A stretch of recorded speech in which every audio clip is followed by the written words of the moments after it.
का किसान सड़क पे है, उससे पहले देश का युवा सड़क पे था, उससे पहले हमारे देश की माताएं बहनें सड़क पे थीं। आप एक बात सोच के देखिए कि इतनी कड़कती ठंड में आप देखिए 3 से 4 बज रहे हैं तब भी धूप नहीं निकल रही है, अभी भी ठंड है।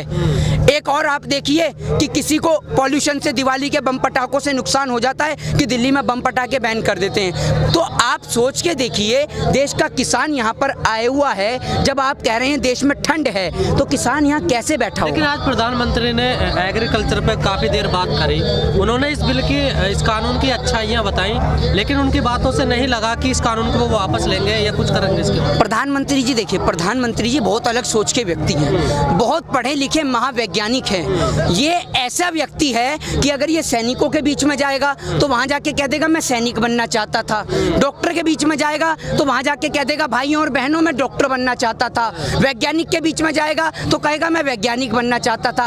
अबे सारे काम तू ही कर लेगा तो हम क्या करेंगे? हम क्या पढ़ लिख के चाय चौकीदारी और पकौड़ा ही तलेंगे क्या? ये बता तू, सारे काम तो तू ही कर लेगा। प्रधानमंत्री जी इतने ड्रामेबाज आदमी हैं, जरा जरा देर में तो ये रो जाते हैं। कभी इनके प्रधानमंत्री जी कह देते हैं भाई और बहनों मेरी ही जान को खतरा है। जब प्रधानमंत्री ही जान को खतरा है तो आपकी और हमारी सुरक्षा का क्या भरोसा? आप ये सोच के देखिए ना, प्रधानमंत्री जी जब इतना ही जानते हैं एग्रीकल्चर के बारे में, जब प्रधानमंत्री जी इस किसान के तीनों बिल के बारे में इतना ही जानते हैं, तो प्रधानमंत्री जी यहाँ के किसानों को क्यों नहीं समझाते? मेहंदी लग रही है उनकी। तो क्या इन्हें किसान नहीं मानते क्या? किन्हें? इन्हें जो लोग यहाँ पड़े हुए हैं। प्रधानमंत्री जी की नज़र में भाजपा और आरएसएस वाले जो घर की छत पे धनिया बोते हैं, छोटे छोटे पेड़ पौधे लगाते हैं, वो किसान हैं। आपने सुना नहीं मनोहर लाल खट्टर ने क्या कहा?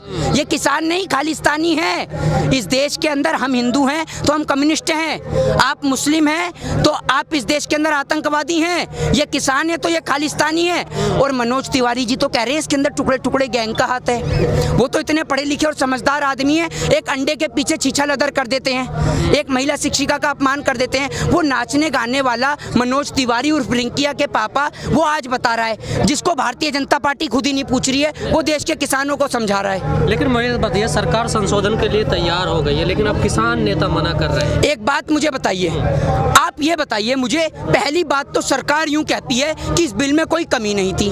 जब बिल में कोई कमी नहीं थी तो संशोधन किस बात का कर रहे हैं आप? आप अपनी बात पे तो अडिग रहिए।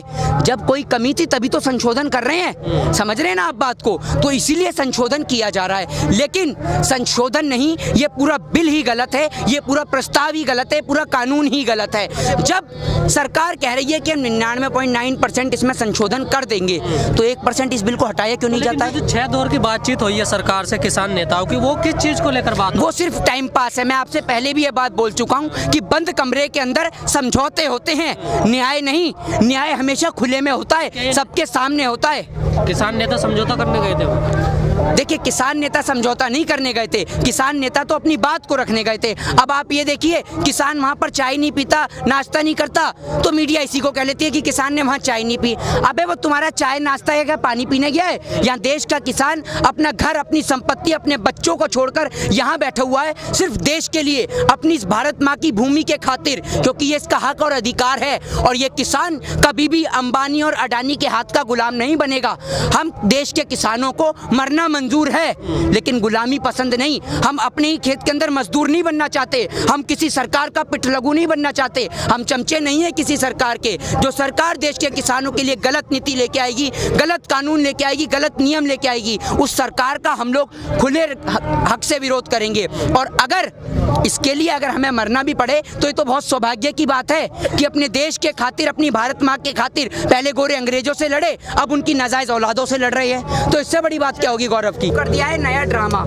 कभी राजनीति के आक्रोश के अंदर किसी पार्टी के नेता के ऊपर पथराव किया जाता है, तो कभी किसी पार्टी के नेता के घर के बाहर धरना दिया जाता है। कोई पार्टी का लीडर कहता है मुझे घर से बाहर नहीं आने दिया जा रहा, तो कोई पार्टी का नेता कहता है मुझे जान से मारने की धमकी दी जा रही है। अब एक बात मुझे बताइए, जब इस देश के अंदर देश के नेता ही सुरक्षित नहीं है तो देश की जनता को कहां से सुरक्षित रखेंगे? किसान आंदोलन को छिपाने के लिए और पूर्ण रूप से ध्वस्त करने के लिए इस देश की जनता, भारतीय जनता पार्टी या या कह लें दूसरे शब्दों में तो भारतीय जुमला पार्टी वो इस देश के किसानों को हटाने के लिए अथक प्रयास कर रही है, लेकिन ये सरकार की झूठी कोशिश है, झूठा प्रयास है। एक और अगर आप देखें तो पिछले कुछ सालों के अंदर लगातार अंबानी और अडानी की प्रॉपर्टी बढ़ी है। एक बात मुझे बताइए, इन लोगों के आप लॉजिक देखिए, भारतीय जनता पार्टी के तमाम नेता जो हैं वो बड़े बड़े मूर्ख हैं, ना जाने कहां से ये लोग डिग्रियां प्राप्त करके आए हैं। पहले आप ये देखिए, किसान आंदोलन के प्रोटेस्ट से पहले ये दिखाते हैं पाकिस्तान के अंदर टमाटर खाने के लिए लोगों के पास पैसे नहीं है, और दूसरी ओर अब कहते हैं कि किसान आंदोलन को पाकिस्तान सपोर्ट कर रहा है। अब जब उनके पास खाने को रोटी नहीं है तो वो सपोर्ट कहां से करेगा? इनके लॉजिक देखे करिए आप, ये सारे के सारे भारतीय जनता पार्टी में सारे मूर्ख भर गए हैं, सारे के सारे इनके में बलात्कारी हैं, अपराधी हैं। ये राम रहीम, आसाराम, कुलदीप सिंह सेंगर, चिन्मयानंद, नित्यानंद, इनको मानने वाले लोग हैं, इनकी विचारधारा के लोग हैं। और आप ये देखिए जिस तरीके से लगातार किसानों की मीटिंग चल रही है। और आज मैं आपको एक बात बता दूं, आज आप सभी लोग तो यहाँ पर हैं, लेकिन जो निरंकारी पर जो हमारे कुछ सरदार भाई, हमारे कुछ किसान भाई बैठे हुए हैं, तो वहाँ पर एक हमारे किसान भाई की तबीयत बहुत ज़्यादा खराब हो गई है और उनको भी हॉस्पिटल भी ले जाया गया है। तो आप ये सोच लीजिए कि हमारे 12 किसान भाई जो हैं वो शहीद हो चुके हैं इस किसान प्रोटेस्ट के चलते। कोई सर्दी से मर रहा है, कोई तबीयत खराब होने से मर रहा है, लेकिन देश के प्रधानमंत्री जी बिल्कुल भी सुध नहीं ले रहे हैं। और आप लोग तो यहाँ पर बैठे हैं, लेकिन हम लोग लगातार मीडिया को भी देख रहे हैं। देश की मीडिया ने देश के किसानों का मुद्दा अब दिखाना बंद कर दिया है। देश की दलाल और बिकाऊ मीडिया ने अपना स्तर इतना नीचे गिरा दिया कि अब वो नेताओं की सुरक्षा की बात करने लगी है, किसानों की सुरक्षा को छोड़कर। आपने कहा कि ये जो बीजेपी के लोग हैं बाबाओं के नाम लिए ना समझ है, लेकिन बाबा रामदेव कह रहे हैं कि किसान ही ना समझ है, उन्हें कुछ पता ही नहीं है। बाबा रामदेव, अगर आप इतने ही समझदार हैं तो आप